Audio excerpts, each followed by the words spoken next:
Today on Students Over Systems, we're celebrating education freedom in Texas.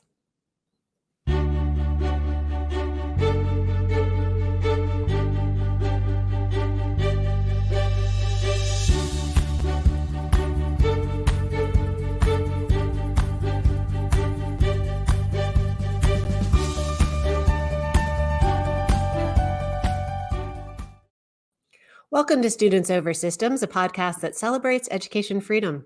I'm your host, Jenny Gentles. At Students Over Systems, we talk with the creators, advocates, and beneficiaries of education freedom. Our guests empower parents with more leverage over their children's educational path. On today's episode, we'll be focusing on education freedom in the Lone Star State, and I'm very pleased to be joined today by Stacy Hock for this important conversation. Stacy Hock is a private investor, philanthropist, and conservative public policy advocate. She serves on the boards of numerous organizations, including the Texas Public Policy Foundation, the African Dream Initiative, and the University of Austin Board of Advisors. She previously served on the Texas GOP 2020 Victory Committee, and she was vice chair of the Texas Commission on the Next Generation Assessment and Accountability. Stacy is an amazing woman. She received her BS in computer science and electrical engineering from the Massachusetts Institute of Technology and her MBA from the University of Texas in Austin.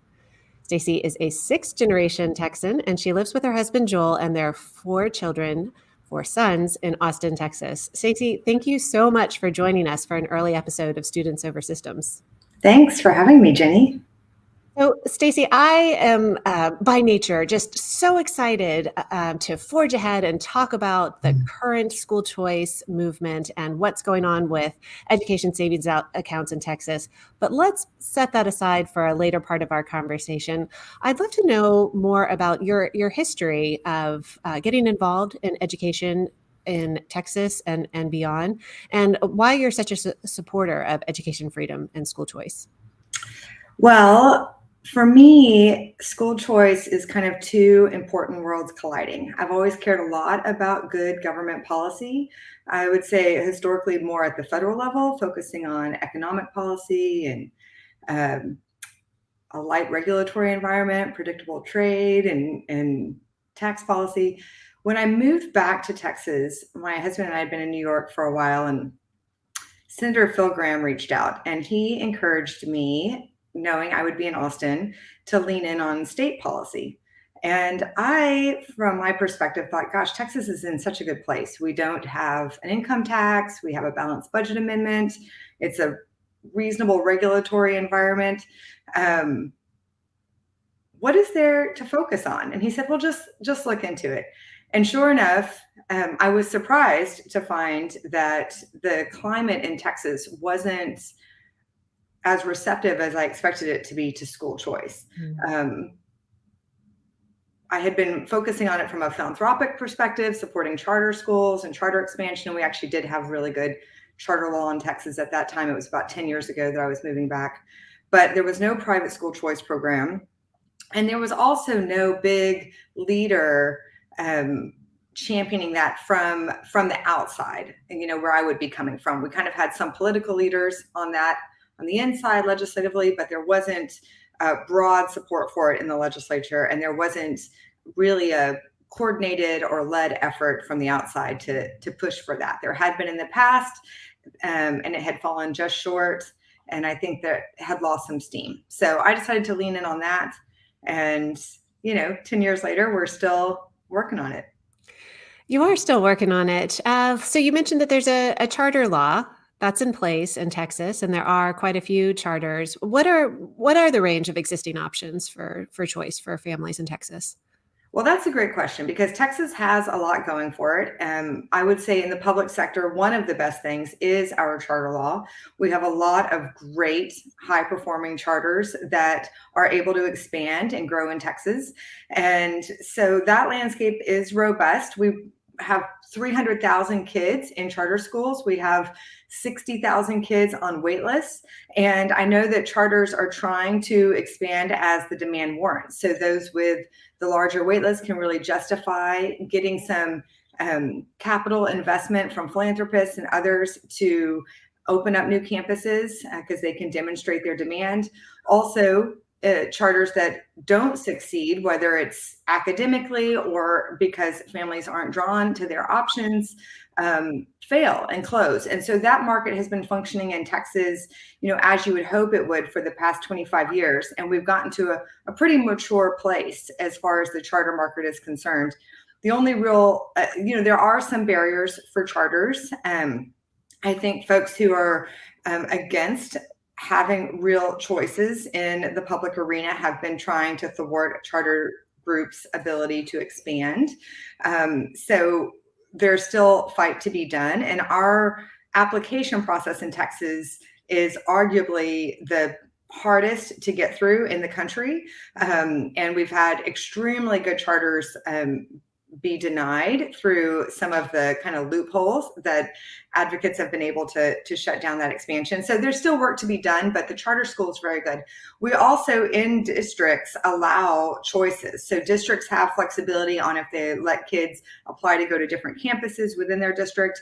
You can apply to go to a different district school and typically a neighboring district if it has an offering that you're really interested in. And we have magnet schools that have been extremely successful academically. And what we've found is recently haven't been getting, in many cases, as much support at the district level. So those have not grown to the demand that they have, or to the number of qualified students who would be able to go there. So a lot of kids kind of get left on the table for those offerings. Could you describe a little bit what a magnet school or a magnet program offers? Magnet schools normally specialize in a certain area of academics. So, for example, you might have a school that is more intense or aggressive in math and science curriculum. That's a magnet school that I went to, and they are selective typically. So you normally have to apply, maybe take a test, and demonstrate academic acumen to be accepted to the school, depending on how selective they are, some more than others. But I was really grateful for my magnet school high school experience. I felt like I found my people. I had a lot of teachers who were excited to pour into me. It stretched me much further than I think I would have gone otherwise. And I was extremely prepared when I showed up at MIT. And not everyone can say that. So I benefited from public choice hugely. So I think it made me really receptive to how much, middle-class families need options in the public arena and beyond. All right, so we've talked about public school choice in Texas, the charter schools, which are public schools that have some freedom from the regulations that the district schools have, and then magnet schools that offer these specialized programs for students where that's a good fit. Let's shift to private school choice in Texas. What options exist now? Well, real quick, I just want to clarify that all districts in Texas have the exact same option to operate under the charter law. Mm-hmm. So charters have no fewer regulations than districts do. Districts choose to operate under a pretty extensive contracting code, but they could opt out of that just like charters. So there is nothing available to charters that districts don't have. And in fact, there are things available to districts that charters don't have, like bond issuance for facilities funding, for example, or other kinds of entitlements that districts get. But private school choice, I apologize. Tell me your question again. Well, I was asking what kind of options do Texans have as far as private school choice? And I wouldn't say it's a trick question, but I think I know the answer. Well, it is a bit of a blight on a state that is otherwise really crushing it in a lot of areas. I've had families move here from states like Florida and Arizona and reach out and want to know how they enroll their child with special needs or other things in our private school choice program in Texas. And I've had to explain to them, we do not have that. And a lot of times I'll get the response, no, my child has special needs. So, they qualify. And I have to explain to them that even children with special needs, no one in Texas is eligible for a private school choice program. We just don't have anything like that, which people are really surprised to hear when they move here. Well, it is a strange and surprising thing, given that over 30 states do have private school choice programs. There are 65 plus private school choice programs. So many of these states have multiple programs. And a state like Florida that you mentioned has had them in place for a really long time. In the past, it was called the McKay Scholarship Program that would allow special needs children to take their education funding over to a school that can meet their needs. And then there was another program for students with low income households. The options abound in other states. They're certainly in place in all of the red states and in all the southern states, but not in Texas.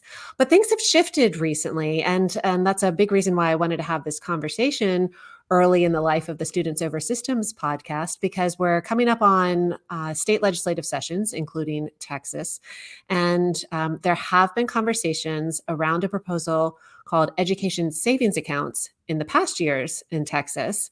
And there's going to be another one this year. So, education savings accounts, briefly, that means that parents have direct access to a portion of the state funding for education for their child, and they can access accounts with that funding and direct it for pre-approved expenses, education expenses, including tuition, therapy, textbooks, even transportation in some places, and technology. So that's how ESAs work in 10 other states. Tell us what your vision is for education freedom in Texas, and does it include these education savings accounts? Yes, absolutely. Education savings accounts, or and sometimes referred to as education spending accounts, are certainly the vehicle of choice. There's been an evolution in how best to support these public funds to be utilized to the benefit of children's education. And what we found is this model, which works just like a healthcare spending or savings account that many of us are familiar with, or the SNAP program, the food stamp modern day program, where families receive a card that is used for specific expenses, both in the private arena, for the benefit or the express purpose of healthcare, or in the case of food stamps, food. That is a really robust model to do both things, be very targeted in what the money can be used for, but give the most personalization and flexibility, and it's easy to audit on the back end. So this is what we have found is the optimal to both maintain accountability, but also really allow a marketplace and families to make choices for themselves. So why doesn't Texas have an ESA already? You all have had this legislative discussion in past years. What are the barriers to passing something that seems like a really straightforward and obvious next step for expanding education freedom in the state? Well, yes, it certainly is. And the good news is you cannot hold back a good idea when its time is right. Why we don't have it's a great question to ask lawmakers, but I think change is always hard. There is fear around change. What unintended consequences might there be? What could go wrong here? Our school systems are something we're very proud of in Texas.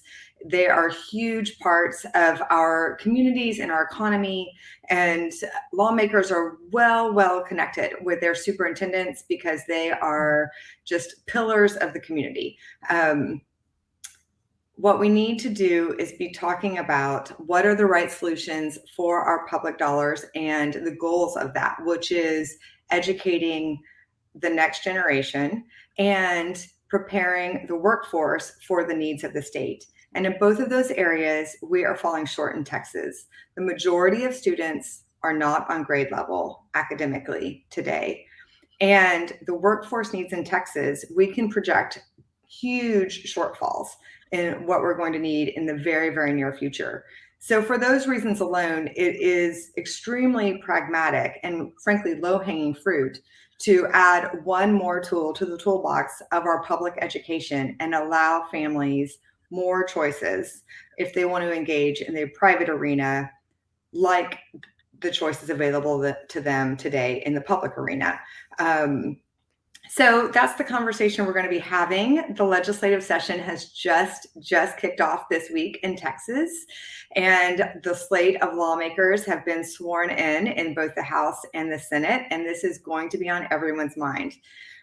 The thing that's different in Texas now is that coming out of COVID a year ago, towards the end of 21, you could just feel that the parents' energy around education choice and education freedom was higher than it's ever been across the board. We see it in every community, urban, rural, suburban. Republican, Democrat, Independent. It is widely popular and widely supported with everyone. And that has become contagious. And what we're hoping is that this is the session where lawmakers align with parents on this, even in some cases where it means they aren't aligned on this issue with their superintendents, for whom we have great respect and we have lots of great relationships, and they're a very powerful political voice. But it is important that at the end of the day, lawmakers align with parents so that parents do have the respect and the transparency and the choice that they need to support their children in their education. Well, I appreciate the way you're explaining that there are these huge employers in these districts for the legislators, and these rural superintendents are often at the helm of large organizations in those districts, and that is the public K-12 system. So the local legislator is going to be nervous about doing anything that's going to mess with the employment structure of their constituents, but parents are constituents too.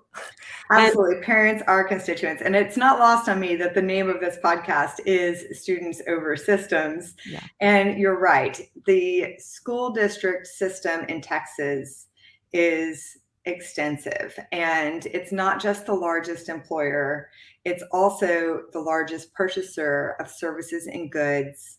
In many cases, it's the largest debt holder because we issue lots and lots of debt to build very nice facilities, which become a really beautiful and wonderful place to go to school and have community gatherings and to work. Where we have passed private school choice, obviously those systems still thrive. And the message has to be that this is a complement to what they are doing. And what we're finding is it only makes these systems better. And it's natural, it's human nature to not want competition, especially if you have a bit of a castle. But we believe in America that competition and choice tends to make all of our systems better. Mm-hmm. And education is overdue for it. So hopefully some of those oppositions are going to start to dissipate as people realize that this isn't something to be afraid of. This is something to be embraced, especially in the 21st century when we're all living and working differently than we did 100 years ago. It's time for that system to catch up a bit. Absolutely. I hear you saying that polling is showing that parents want this. Like when you ask them, do you want education freedom? They say yes. And I hope that the legislators are hearing that as well. The problem is that the advocates are out here, we're talking to each other saying, obviously, Texas needs to expand education freedom. And the parents are talking to each other and saying, obviously, this system has not been meeting my child's needs. We have a learning loss crisis. Schools were closed for too long. Not as long in Texas as other places, but there still is a problem. Texas is famous for not serving students with special needs. There are plenty of parents who are saying, I want something else, but they can't get their voices heard over the voices of those power structures that we're talking about, including these local superintendents. And so I just want to dig in just a little bit more on these local superintendents. Your fellow Texan, Corey DeAngelis, who is a media and Twitter extraordinaire when it comes to sharing the message of school choice and the need for school choice. He recently exposed the huge salaries that many Texas superintendents are making. And I think it would probably surprise even legislators, but definitely would surprise parents when you start breaking down the superintendent salaries at, I don't know where Cypress Fairbanks is. You'll have to tell me, but that's outside of Houston. Okay, that's $512,000 a year. Duncanville, over $400,000 a year. Houston itself, only $350,000.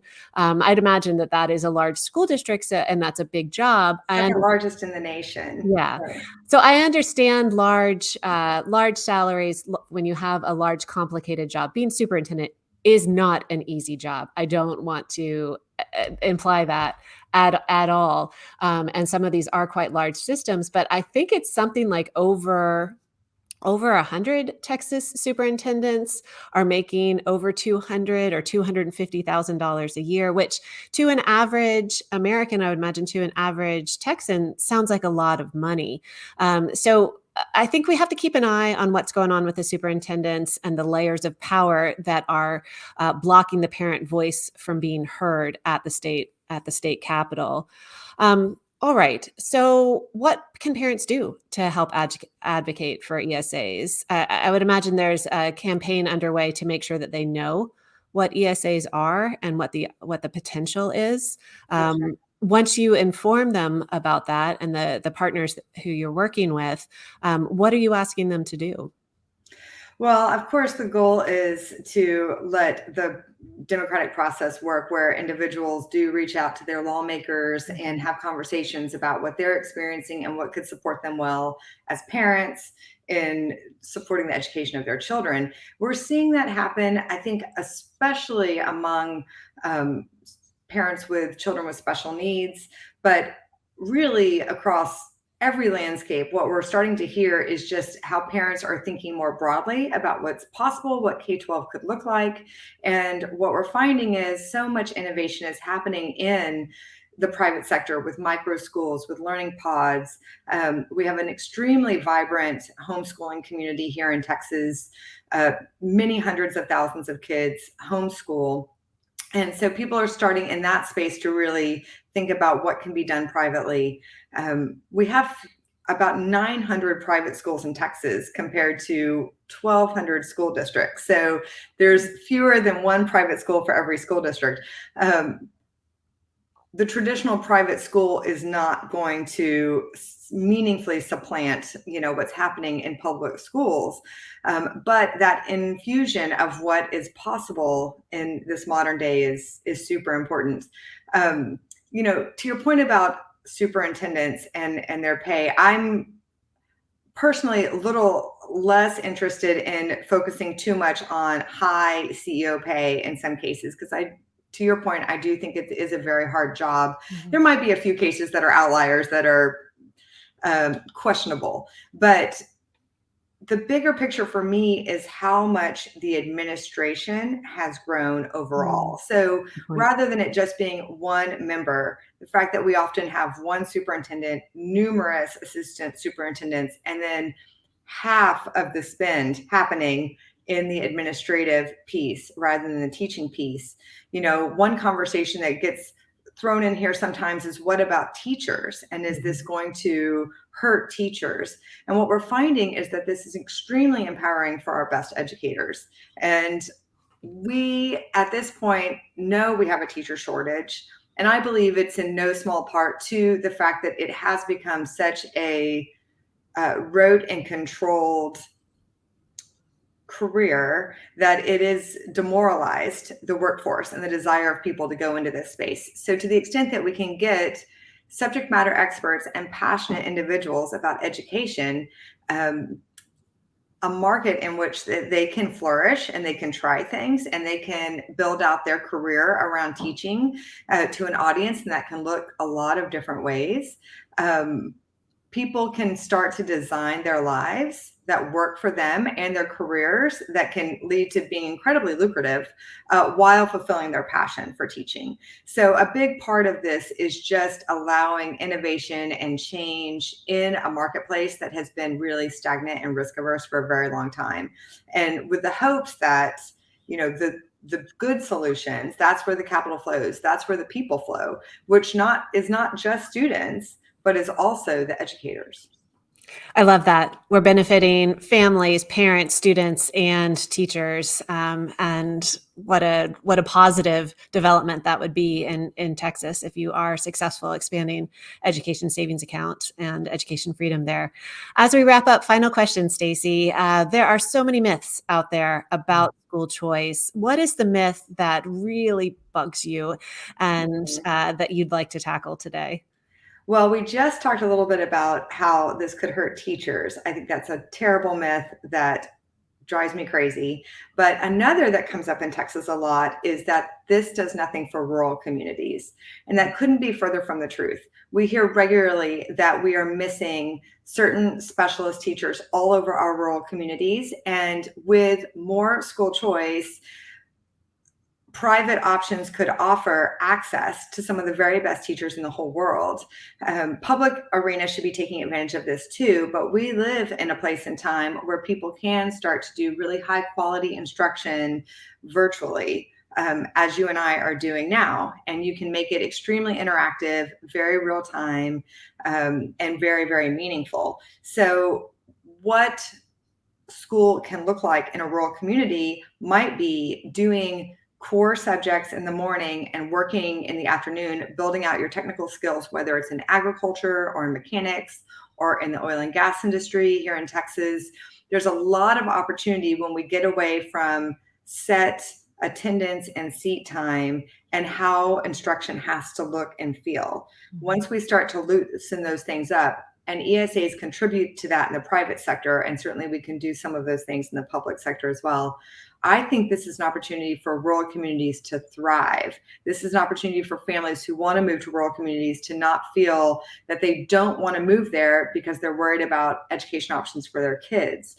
I think this could just be a real boost in the lifeline and the vibrancy of rural communities. And we're hearing from families who want to embrace it. And I hope that lawmakers will hear from those families as well. Fantastic. Thank you, Stacy, for talking with us today and for all that you're doing to create and celebrate education freedom opportunities for students and families. Oh, thanks for having me. We hope listeners found today's conversation informative and encouraging. If you enjoyed this episode of Students Over Systems, please consider leaving a review on your favorite podcast app. And don't forget to share this episode with your friends. To learn more about the work of the Education Freedom Center, please visit, and that's at Education Freedom Center at Independent Women's Forum. Please visit iwf.org/EFC. That's iwf.org/EFC. Thank you for listening to Students Over Systems. Until next time, keep celebrating education freedom and brighter futures.